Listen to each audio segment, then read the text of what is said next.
Excuse me, എൻ്റെ പേര് വിഷ്ണു എന്നാണ്, പോർട്രേറ്റ് ഫോട്ടോഗ്രാഫറാണ്. ഇൻട്രസ്റ്റിൻ്റെ ഞാൻ തന്നെ.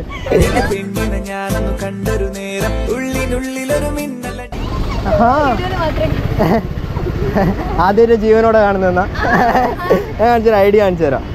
ഇതാണ് ഐഡിയ, വാണ്ടറിങ് സ്റ്റോറി എന്നാണ് ഐഡിയ. കണ്ടിട്ടുണ്ടോ? അതന്നെയാണ്, ഞാൻ തന്നെയാണ്. അത് നമുക്ക് ലാസ്റ്റ് കൊടുക്കാം. ആ ഗ്യാപ്പില് എടുക്കാ, ഫോട്ടോ എടുക്കാം. എന്തെങ്കിലും ചളി അടിച്ചോ? ഇനി സിംഗിൾ എടുക്കണ്ട, മാട്രിമോണിയിലുണ്ടോ? എനിക്ക് ചിലപ്പോൾ മാട്രിമോണിയിൽ ഒന്നും വേണ്ടി വരുമല്ല. റീല് കണ്ടിട്ട് തന്നെ ആ മൊഞ്ചത്തി കുട്ടി ഏതാന്ന് ചോദിക്കും. നീ செல்லும் வழியெல்லாம் பனிக்கட்டியாகாதோ